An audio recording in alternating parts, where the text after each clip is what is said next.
Ashama akkam jirtan nagaa isin keenya qabeessanii fi turtoonni caalaanii wantu salaalee har'a biddeen tolcha jedhee fudhadhee dhufeen wanta jiru sanatti agarsiisa waan ta'eef asitti ruqeetii fudhadheen jira asitti deemuu irshoo fudhadheen jira walumaa na ilaalu maal akkamitti akkan tolchu har'a amma abiddarra fudhadheen jira nama saka suttan amma sadaakuu kana jechuudha. Irshoo sanii waliin makee biddeen tolchuudha. Isa kana immoo sirriitti amma sanii jechuudha.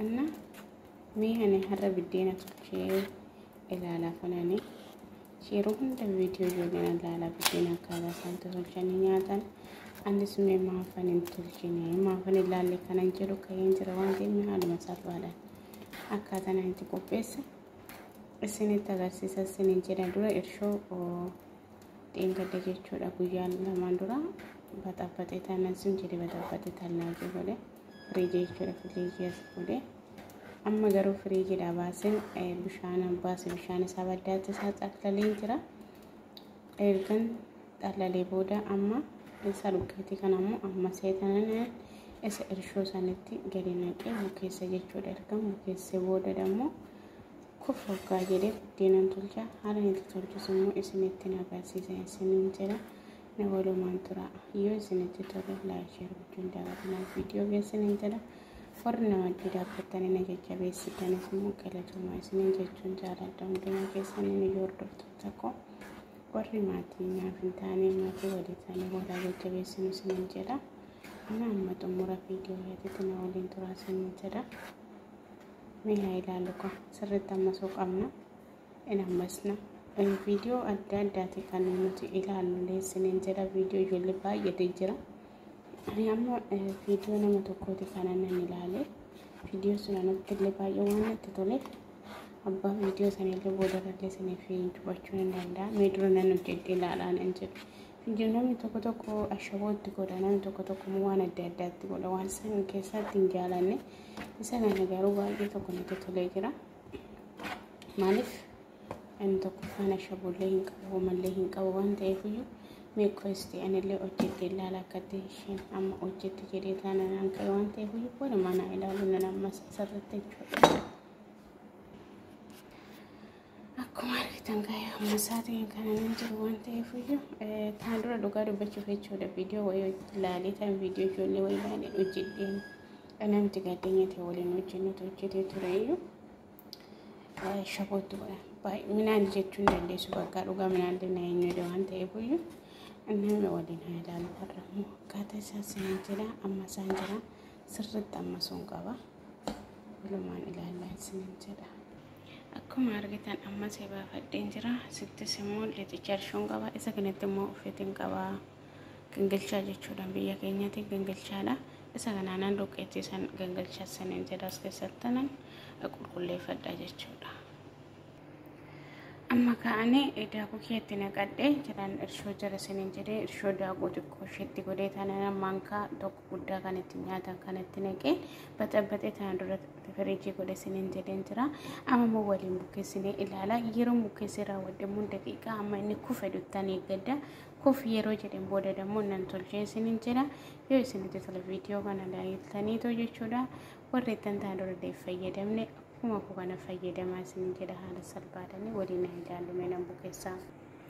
Egaa ka hordoftoota koo yeroo bukeessu ani harka tokkoon kaameraa qabadhee harka tokkoon bukeessaa natti hin tolle waan ta'eef iyyuu bukeeffadhee raawwadheen jira garuu ani isa kanaan harkaan qabu kanaan miti kana bukeeffadhee ijoolleen tokko maashiniidhaan bukeessu ijoolleen tokko harkaan illee bukeessuu danda'u ani garuu harka kiyyaan dhiqadhee harka kiyyaan akkuma lixee biyyatti bukeessinu sanitti bukeeffadhee isiniin jedha hubadhaa kan olaanaa.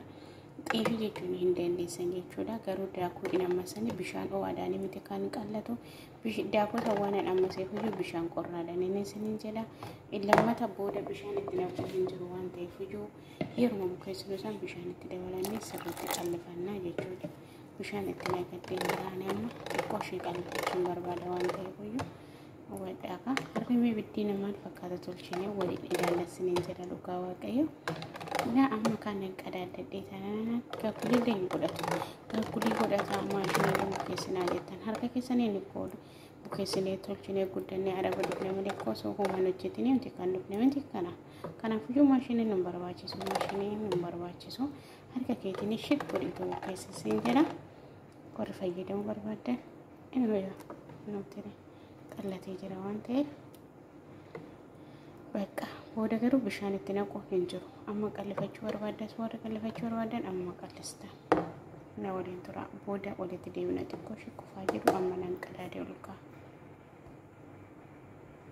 Hordoftoota kaakuu kaallee xinkii akkoof jedhee jira amma tolchuudha kana siniin jira cufaanan ture baay'ee tokko kufaasee ol jedhee gadi deebi'ee siniin jira yaa hojii irra jira waan ta'eef iyyuu cimtuu muradee tolchee kan ture amma tolchuudha fisin jira na waliin turaa ni ilaalla maal fakkaata deemee. Xeefii jechuudha bakka kun xeefiidha xeefii. Akkuma siniin jedhetti ilaallaadha. Inni haan tolcha.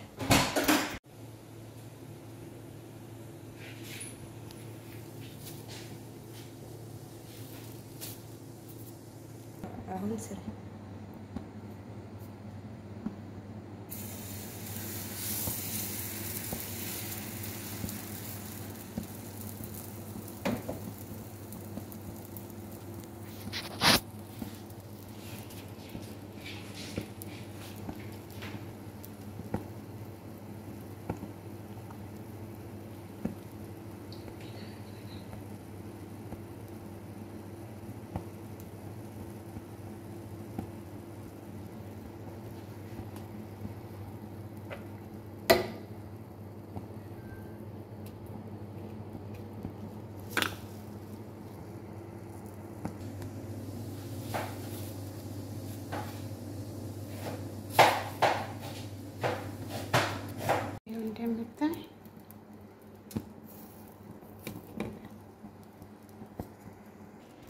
Hordoftoota kookeen akkana fakkaata buddeena inni tolche hubadhaa murteedha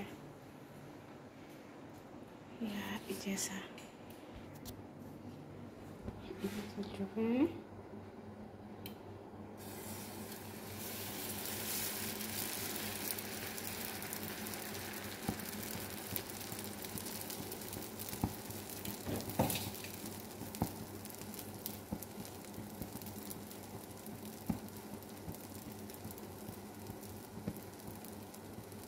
yeroo xiqqoo ishee baasee raawwate qadaadna jechuudha.